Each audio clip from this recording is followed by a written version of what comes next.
guys. Welcome to the first episode of the My Pocket Preceptor podcast. I'm so excited that you decided to take a listen to this because my aim is just to make sure that as a new nurse, you thrive. So our first guest for today, I'm so excited. She's a coworker of mine. We work together in a major hospital here in the Philadelphia area. It's Christina Mariotti. She's going to tell you her story and just give you a lot of gems. So make sure you guys listen to everything that she has to say because she is amazing. So Christina, if you could just please go ahead and tell us a little bit about yourself, what you do, and why you decided to get into nursing. Sure. Hello, everyone. Cool. Yeah. My name is Christina, and I've been a nurse for about a little more than 4.5 years. Mm-hmm. And I love it. It really is a good fit. It was hard with the pandemic, but I still enjoy going to work every day. So I'm a type 1 diabetic. I was diagnosed at 10 years old. My mom has had MS my entire life. I'm her third kid. So health issues have kind of been a big part of my childhood. Mm-hmm. And then I remember in high school, I had so many different interests, and I'm a big reader. I'm a lot of interests you can see in the background of my office here. I love your library. I have a lot. It's a lot. I have 3 other bookcases that are out of frame that you can't see. Oh, wow. That's awesome. I didn't know what I wanted to do in high school at all. And my father had just had a heart attack. My grandmother died of a stroke. And it was actually my brother that made me sit down because I applied to one school way too late to get in for the nursing program. Because I was like, well, all my doctor's appointments, I kind of have an understanding of how the body works. Mm-hmm. I loved being in the hospital because I had great nurses when I was diagnosed and, going to all my follow-up appointments. And my brother sat me down in my grandmother's office and he was like, you can't leave until you apply to another 2 or 3 schools. He's like, because he's 10 years older than me.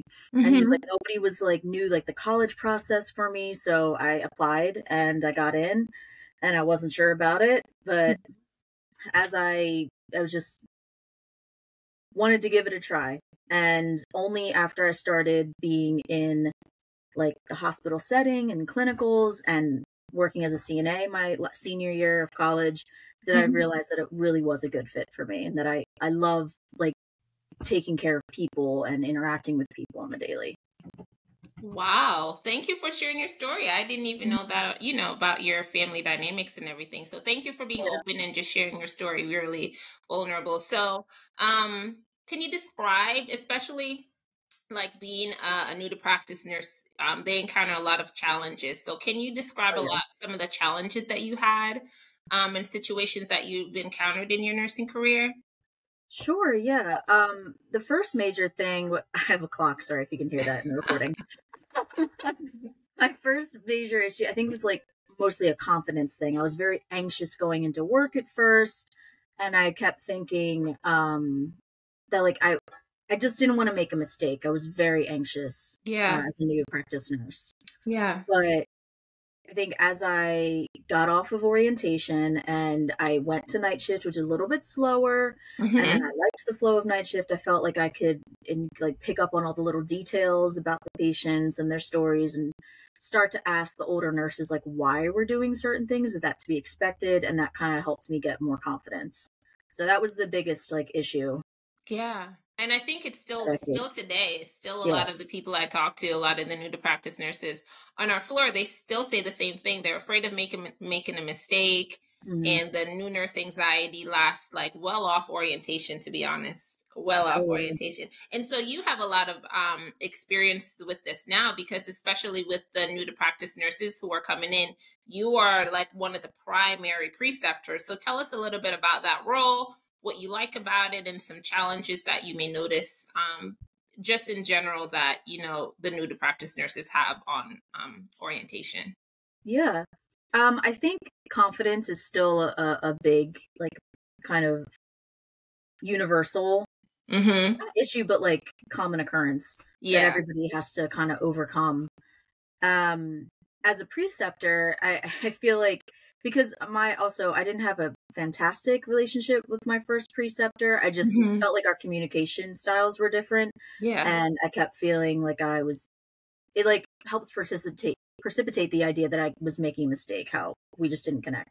So the first thing I usually do is like I address my communication style as like I'm a little nitpicky on the documenting. That's not like you're a bad person because you document wrong, but it just I always look at it in the view of if this goes to court, I want to make sure I'm 100% protected. Yeah, So I absolutely. document everything. So Mm-hmm. I'm just very upfront about like my expectations, my communication style, and then something I've noticed with the nurses and something that I have to keep reminding myself is I have to be like a little bit of a cheerleader and be like, Mm. I'm gonna congratulate you on doing something right. I'm gonna, Yeah, even if some other people might be like, well, you're supposed that's to be doing all that. expected, Yeah, right? yeah, it's like I'm not gonna, pat you on the back for doing something that's expected. I'm like, but they're new to doing all this, so I think it's important that you encourage that good behavior and stuff. Right.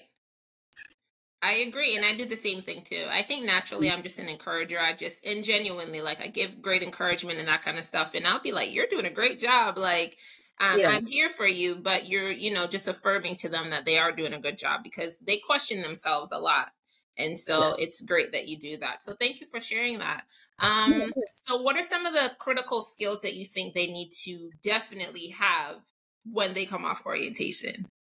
Yeah, I mean, your assessment has to be it doesn't have to be like a provider assessment, but you have Mm-hmm. to be confident in showing like this is different than before. You don't even if it's like just a gut feeling, you'd be like something is off and I need to and knowing like your limitations at that point be like something seems weird. I'm going to ask another person for help.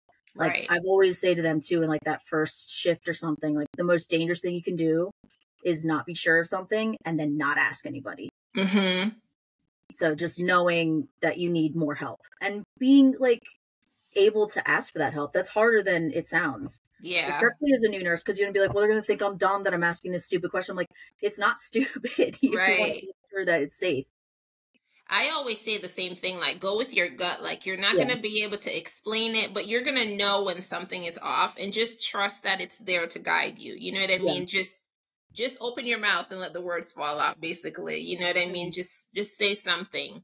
Alert a doctor, alert as Christina is saying another colleague, but Oh yeah. that gut feeling has not steered me wrong when it comes to like keeping an extra eye out on the patient. And it may not directly happen on the shift that you're working. It may happen another shift down. You may Yeah. find out, oh, all of a sudden that patient had a GI bleed. And you're like, Hmm. something was going up. Yeah. Awesome. Okay. Are there any particularly memorable experiences that you've had with your patients over the last 4.5 years? Oh Like yeah. Good. what are some of the Yeah. good I was things? gonna say good and bad. Yeah, Um. tell us all, please. They need to know. Yeah. No, it's nice, and we well, I don't know all of your experience, your work experience, but mine has been all with neurology. So Yeah. it's hard because you have the patients that are confused and sometimes they're super cute and confused and sometimes they're not super cute and confused and they're just like Hmm. agitated and irritating and pushing all of your buttons. Right. But yeah, one of the really good experiences was there's a young girl and it's sad, but we'll scoot over that part a little bit. Hmm. Young girl that had just graduated nursing school and she'd come in with her mom who was also a nurse and we were just kind of bonding over that experience and I had her for like several shifts in a row Hmm. and she was confused because of the reason she came in Yeah. and it was just cute to know that even though she thought I was somebody else that she knew from school, from Aw. nursing school that she didn't like. So go into the room, she'd be like, "Oh, there's that bee that da da da da," da," and her mom's like, "No, no, no, no, no, that's Christina, that's your nurse." She's like, "Oh no, I like her, but you Oh, look like that other person I don't oh like." my I'm goodness. just like, It's "Oh, hilarious. yeah." So it's Right. kind of funny there, and it was just good to know that, like, even though she didn't recognize me, she knew that I was like a little bit of a source of comfort for her in those couple Yeah. shifts that I was taking care of her. Yeah. Um, but then another one that hit me really recently, and I did actually, I 4.5 years, I think I've only had like two patients on hospice. Mm. And I think we had even gone back and forth with this patient. A Hmm. patient, I just spent like an hour talking to her husband in the room. Hmm. And it felt really good because he didn't have any other family to like kind of go through this hospice experience with. Yeah. And it was really sad. But again, it felt good to know that I was doing something for him that was kind of above the just like taking care of the patient. Because Yeah. at that point, he's kind of the patient too, just being the Yeah. husband of the I dying. do remember that patient now. I Yeah. do. And yeah, that was interesting for me too, because I think I just came in like it was like either a switch or like an overtime shift or something Mhm. like that. And it was one of those cases that was really sad. Mhm. But as you're saying, like just the family dynamics. And what I also saw was just a lot of love. So A lot of much, yeah. love being displayed between he and his wife. It was really touching. But go on. It just clicked to me now, like, oh yeah. Yeah. No, it's nice that you get those little like moments in a normal, like, you just kind of, not that you're Hmm. forgotten, like if you do a good job and you're making a positive impact on the person, then they're not going to forget that. But Hmm. it's nice to, like, in the moment that you recognize, like, oh, this is affecting me too, I know it's affecting them, and this is, Yeah. it makes it sounds cheesy, but it kind of makes it worth it, because you're like, this is why I come into work, because I want to Right. make sure that I'm making a difference to something when they're at their most vulnerable state. Absolutely. Yeah. And I've had, we shared the similar, like, same sentiments with that family. Um, Hmm. and they impacted me as well. Yeah. And so another experience that I had similar to that too is this was I think it was a family that it like English was not their primary language. So the female was the patient and her husband stayed to, translate for her and everything like that. And I treat everyone the same, which means like just respect. Um, and putting the patient's needs first. Like, I don't treat anyone better than someone else because they have money or whatever the case may be, because you don't know those Yeah. things going in. But I say that to say, I just was really gentle with her and calm and caring and everything. And then I was working for, I think, 2 shifts. And then at the end of it, the husband was like, can you write your name?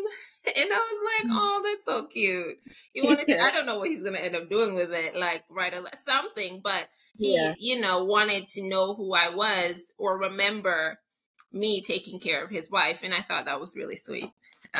So that was really nice. Yeah. And yeah, these patients, for good or for bad, they will leave a lasting memory on you. And then also, even the patients that don't really stick out, well, honestly, it just teaches me to be grateful. Like, you see, like, for a Yeah. while we've seen just young cases, like cases of really young individuals that were getting quite sick. Mhm. And it just walking in there, it's just like, wow, I'm grateful I'm able to work, because that means you're Yeah. healthy enough to be able to, do your job and stuff. So Yeah, especially with some of the younger, like that one patient, I was like, I can't imagine going through what she had to go through. And hmm. even younger than that was one of the first patients that was younger than me too, Oh wow. which like is a weird feeling. I think the Yeah. first time, maybe the first couple times, I don't know. Yeah, it Yeah. is. It is weird. Because sometimes you can separate, like, if they're a 67-year-old male coming in with Yeah. like high blood pressure, diabetes, you're like, okay, that there's a little bit of a disconnect. I think we got cut off. So I think Christina, looks like she got cut off somehow, but we're gonna continue on. So I really, really am enjoying this. I hope you guys are enjoying learning about this. Leave the questions in the comments that you want me to ask the next guest. If you guys want more fun questions, if you guys want questions that are more clinically based, just go ahead and leave it in the comments, and I will do my very best to make sure I address that. We didn't get to talk a little bit about who I am. I planned on doing another video with that, like an introductory video. But I am Tanya Green, and Christina just texted me her computer died. No worries. This is live, guys. No problem. Um, so we'll see if she's able to come back on. So I am Tanya Green. I've been a nurse for 16 years. I am also a family nurse practitioner, and I'm currently working in a step-down ICU in a major Philadelphia area hospital. And I started out just wanting to be a nurse because that's what I'd seen growing up. I lived with my mother for the first 10 years of my life. And then between my teenage years, I lived with my father. And then at some other points with an aunt. And so my aunt was a nurse and she made good money. She was able to support herself and her 2 children and her husband as well. And so growing up in the formative years of me wanting to pick a career, oh, Christina's coming back on. That's what I saw was nurses and how the nursing profession can be successful. I was just telling them about why I decided to become a nurse. And so, yeah, that's who I saw. My aunt being successful. She ended up being a nurse manager on her floor until she retired. I think she retired last December. And so went straight into nursing school, went to the University of Pittsburgh, did the 4-year program, and then started working at the hospital here in Pennsylvania. I did that for, I think, 2 years before I started going back for my master's degree, and then became a nurse practitioner. Became certified, I think, in 2012, but didn't actually start working until 2014. And then worked that career for, let me say, like 6 years at the Minute Clinic. I did that in just kind of like the retail clinic setting. And then 2020 came and I was super burnt out and I was like, peace. This was actually before COVID. I resigned in January of 2020, incidentally, and then moved back to the Philadelphia area and then moved back to the same floor that I used to work on with Christina, and have been there for 3 years. So I say that to say nursing has been a great foundation for me to be able to provide a good life, a great life for myself. I now have a family, and it's been a great resource for me to provide for my family and a great stepping stone to do other things, like start a business and just mentoring new nurses. And that's what I really, really love about it, is that you can do anything you want with nursing as the foundation. And so I just want to showcase just our extraordinary nurses. 2020, they were promoting that we are essential. We been knew that. Okay. We just need to continue the revolution. And this is what I want to highlight. All the nurses, whether you're experienced, but more importantly, just giving encouragement to the new to practice nurse. So watch this podcast. Don't watch this podcast. Either way, I'm going to be putting out content, and either way, it's going to help someone along the way. So that's why I do what I do. So Christina, what are some of the things that you do to stay motivated as the nurse? Because honestly, it can be very overwhelming, and you can get burnt out within like a year. So what are some of the things that you do to stay motivated in the profession? I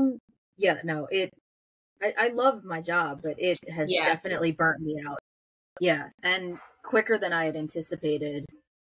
I mean, I don't know. I mean, I like to, like I went from night shift to day shift. So if you're starting to feel burnout in one like aspect of it, like try different things. You don't have to leave it all together. Yeah. Like go through different stages. Like I'm also in school to become a nurse practitioner. Yes, she is.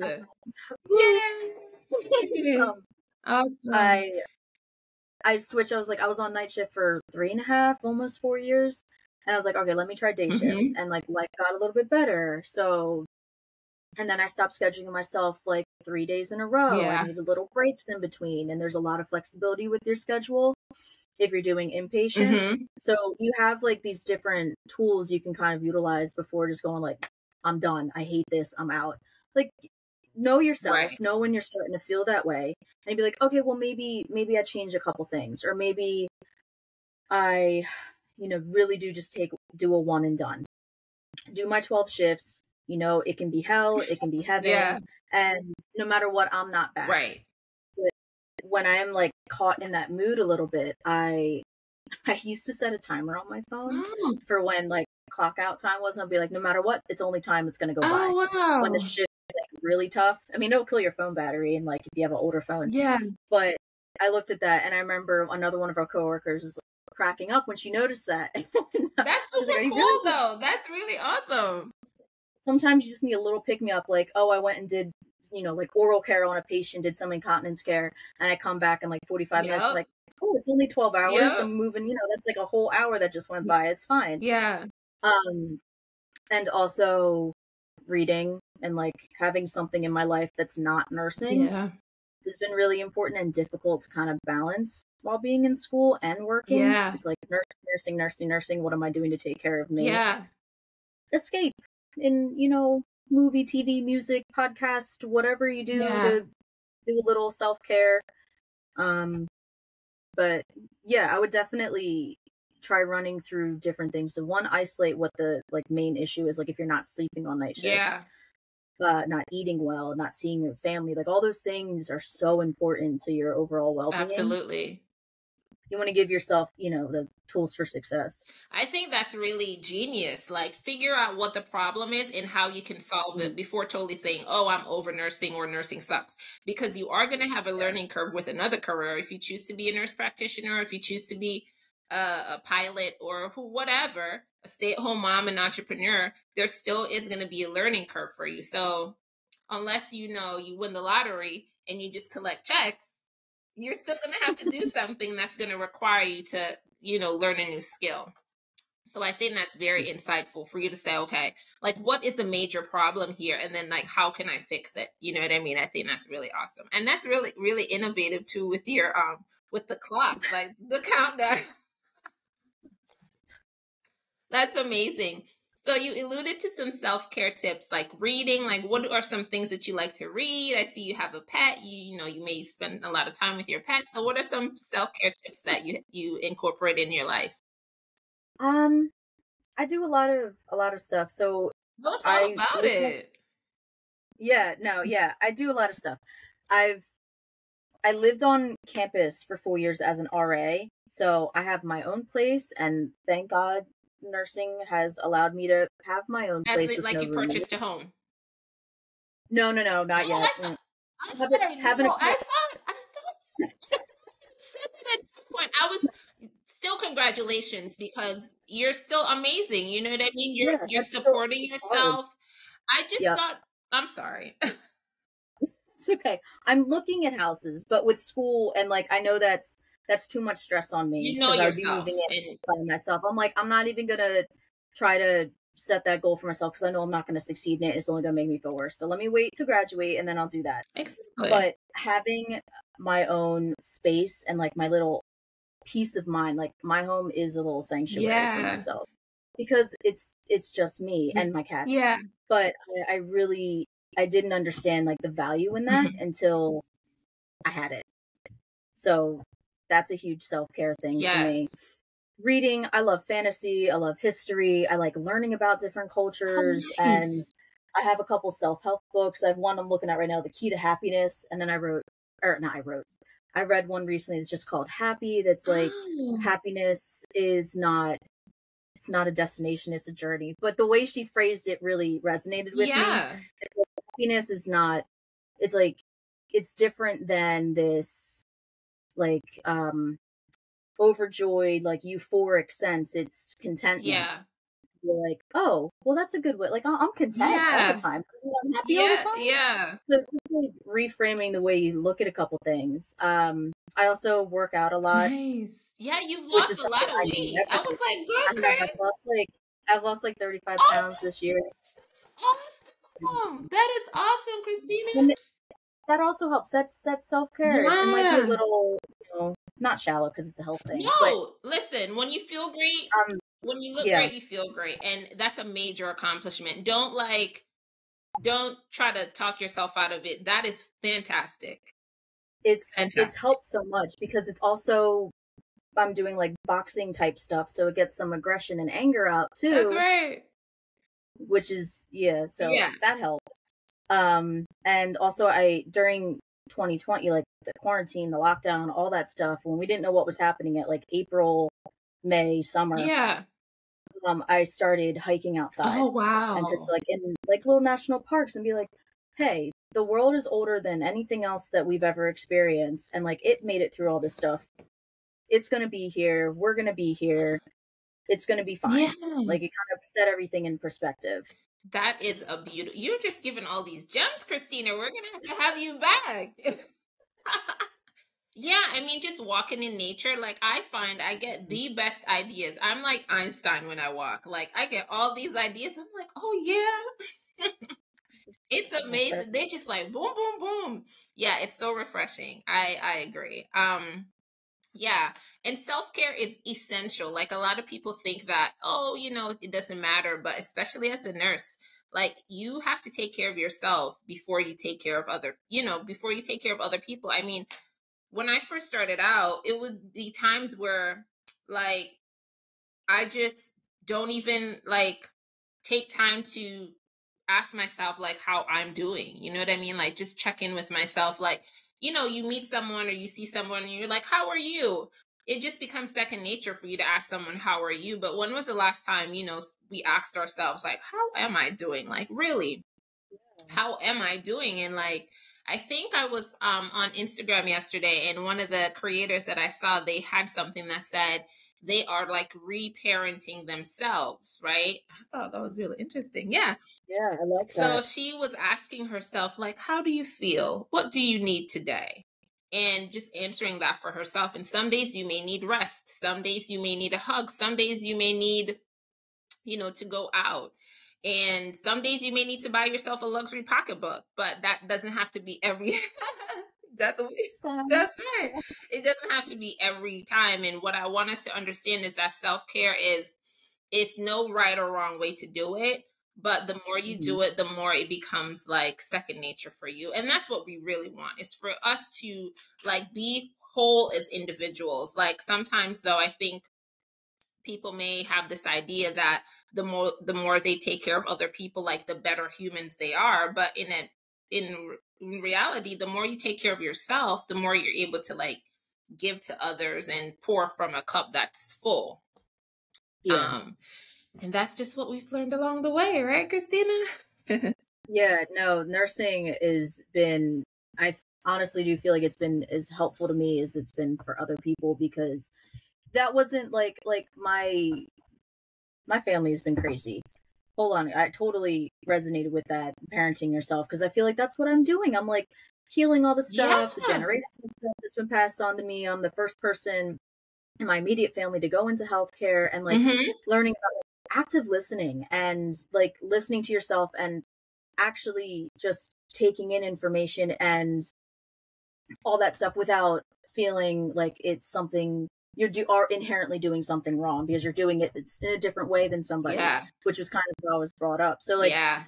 just reframing that has been helpful for me in my like journey and success, which has to go hand in hand, right? Because you can't Absolutely. be successful if you are hindering yourself. But yeah, self-care is like, because I thought it was this like cushy thing that like only spoiled people is the Yeah. same as being self-care, and it's It's not, not. because you can't do anything. You're just gonna be miserable. Not everything in life has to be difficult. Right. Give yourself the opportunity to enjoy yourself, and which will make you more successful Yeah. And in give whatever you do. yourself grace. Like as a new nurse, like Yeah. give yourself grace that even if you do make a mistake, as long as the patient didn't die and you didn't intentionally kill the patient, like give yourself grace. You know what I mean? You will make a mistake. Like I had a client who, she had an output for a particular drain that wasn't reported to the doctor, and she felt really bad about it. And I just encouraged her, like, that's okay. Like the patient is still fine. You know, Mhm. it's the patient was still okay at the end of the day. And so I think it's just really important for us to give ourselves grace as experienced nurses, as just human beings, Yeah. really, to give ourselves grace. Oh, Christina, this is going so well. So we're This is fun. what did you say? This is fun. What's next? What, you'll come back for more. That's what's next. Yes, yes, yes. I love it. Okay, can you share some advice for aspiring nurses who are just starting out in their career? I think we alluded to a lot of it, but if you could just give a quick recap about, someone who's thinking about getting into nursing. Oh, please answer this question. This is a question I get a lot. A new to practice nurse, she just got her nursing license. Like they passed the NCLEX and everything. Do I have to go and start on a med surg floor? No. That No, you question don't. so many times. And why not? Well, first off, like med surg is kind of like known as the jack of all trades. Like you're gonna get fantastic experience. You're going to know so much Yeah, by the time you leave that floor. But if it's not something that interests you, exactly. don't put yourself through it. Don't do it because you think that's the only way you're going to learn. If you want to do it, go for it. Right. But if your heart and soul is in like OR nursing or like PACU or something like that, go straight to it. No matter where you go, it's standard. You're going to get an orientation. Exactly. And like Tanya said earlier, no matter even in any field, Mm-hmm. when you transition to something, there's going to be a learning curve. So go to the place that's going to interest you because it's going to be a rough transition. Just for transparency's sake, it's going to be difficult. Right. It'll get easier. It should be, Right. at least if it's the right fit for you. And just save yourself the heartache and the stress if it's not something you want to do. Absolutely. I love it. And 100% agree. That's such a, like an archaic, but also such a limiting belief that we all have to go through this one door and then merge off. Like, just go through the door that you want to go through. Like, yeah, that's more than one door. It's more than one door. There's windows, there's crawl spaces, there's vents. There you go. Find out where you want to go. Yeah. With artificial intelligence, we could like teleport into the. Yeah, just click there or something. We'll figure it out. Alrighty. Is there anything else that you want to share with us, Christina? Tell us about where you are now. You said you're in school with your master's degree. What would you like to do with that when you're all done? Oof, that's a loaded question. I have no idea. I just know I love bedside and I love like interacting with the patients. Years and years down the road, I don't think I want to be doing that because like my back and the stuff that super interests me is like I want to stop people from even getting to the hospital. Yeah. Like I want to do preventative care, outpatient education. I love stroke, which sounds horrible, but it's so preventable. Yes. And both my grandmothers had stroke. One had an ischemic, one had a hemorrhagic, which I didn't realize until I was in school. I'm like, oh, that's what the burr hole was for. Yeah. But it's just, I feel like it could save so much heartache, especially when you see certain populations. Like there was one patient that came in super young. Obviously he had some risk factors, had a stroke, went to a hospital that wasn't terribly like well equipped to handle that. And I feel like had he had better resources and that hospital had better resources, he wouldn't have been as debilitated and like as in a vegetative state as he was by the time he came to us after rehab. Wow. So I want to do stuff like that and help more people have like access to better care and also empower people to have say over their own care. Yeah. Because it's not, I mean, it's easy when you're in the field to say like it's not that complicated, but they really are just like basic things that the health literacy is so low. Yeah. And it's so heartbreaking. It's like if more people just say yes, yes, yes to things without understanding the risks, and then they come out of surgery not at all what they expected. That is so true. That's definitely an interesting, what you're saying, the health literacy is very poor. There have been instances where like a patient was asking for a medication for his wife and it was for like her stomach or something. And I'm like, what's the name of the medication? And they couldn't tell me.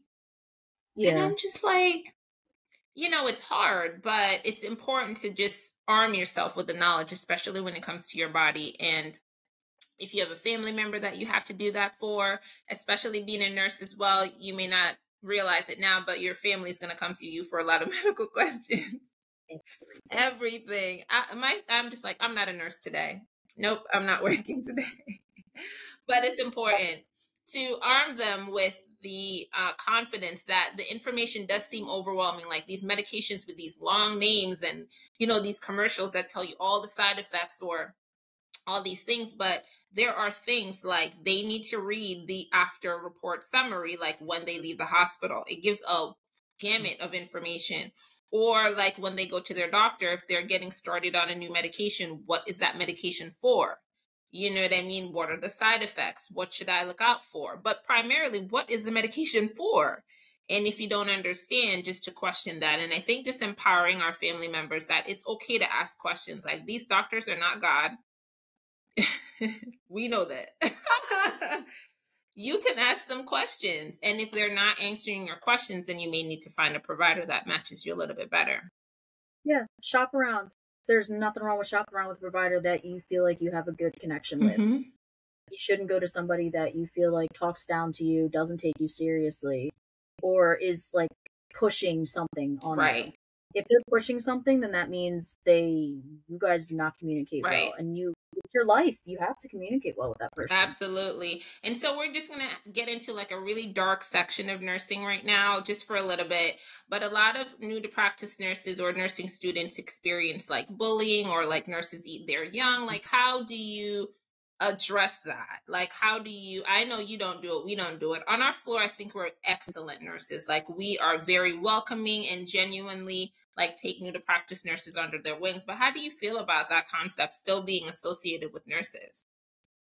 It's heartbreaking, and I feel like I experienced it a little bit, definitely as a CNA at the old floor I worked at, but also as a nursing student. One day I wasn't feeling well, and we're this older nurse that has way past the time she should have been working, was yelling at me because my preceptor or my instructor was taking me down to the ED because my heart rate was up really high, and again, I'm a diabetic. I didn't know what was going on with my sugar. I didn't take good care of myself. And she's like, she's gonna have to get thicker skin if she's gonna get through nursing. And I remember being so like offended by that. And I was like, I have a thick skin. My heart rate's in the 130s right now. Like, what are you talking about? But I think it's really sad because I feel like in those situations, like hurt people. I 100% believe that. And it's probably a result of lack of support in that area or on that floor, or excuse me, like them just constantly getting all these responsibilities that they shouldn't have to take care of, and they're stressed out. Or just like bitterness again, like that woman should have been retired. Yeah, like if don't go into nursing because you think it's going to be easy, cushy, make a lot of money kind of job. Like, you deal with people. Some people are ignorant, some people are appreciative, some people are stubborn. But you're dealing with people all day, every day. At their worst most of the time, you know? They're scared. They don't know how to communicate that they feel vulnerable. And yeah, so I agree. That is not tolerable on any level. And if you're a new nurse experiencing that on your floor, there's different ways for you to address that. You can go on the policies on your institution's like site and check out the policies that they have on bullying, and then just the steps that you would take to report that. But that is not okay. So I want you to know that if you are experiencing that, that is not okay. No. So it's not part of the job description. Exactly. That's a good one. It's not a part of the job. Not a part of my job description. Yeah. Well, this has been so much fun, Christina. So I want to know, what are some things that you listen to? Like, when you're coming into work to get you amped up, like what music do you listen to? And what just gets you like ready for the shift? Ready for it. I like all the different types of music. Sometimes I'll listen to like a funny, dramatic, like podcast if I've had difficulty separating myself from work, or if I'm going like back-to-back shifts, and be like, I just need like a little break, again, like an escape. That's a coping little thing to make me laugh before I go in. I'll listen to some Glass Animals, Heat Waves, love it. That's a good like summer flick. I can just one of the songs I can put on repeat. Blinding Lights, Weekends, like that stuff.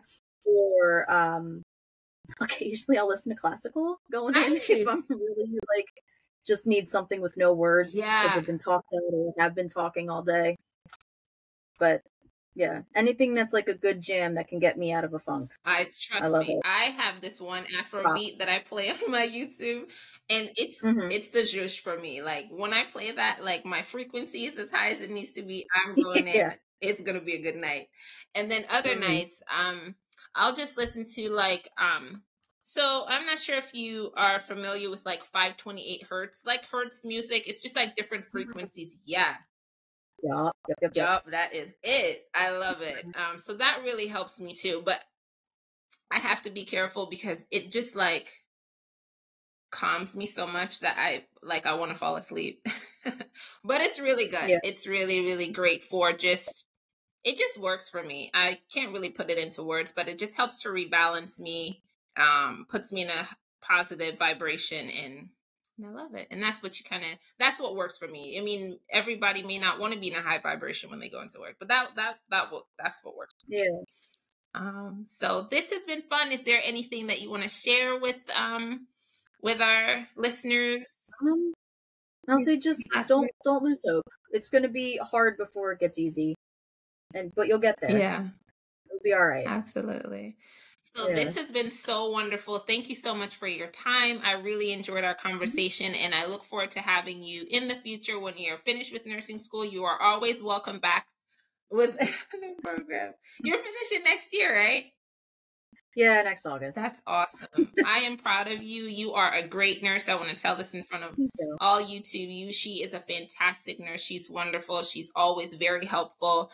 She has a wealth of knowledge. I go to her and ask her for questions for clarity on a bunch of different things. So I just want to acknowledge you, Christina, and say I'm grateful for you and thank you for allowing me to interview you for my guest today. Oh my God, no, this has been so fun. And I am definitely going to be picking your brain at work or off camera, whatever, because I've been thinking about podcasts for a long time because I've enjoyed listening to one for so long, but I am not tech Let's savvy. do it. So I'm going to be asking you for a lot of advice and mad respect for starting this and like having kids and job and other job and signing up for bonus and all of that. So how you do it.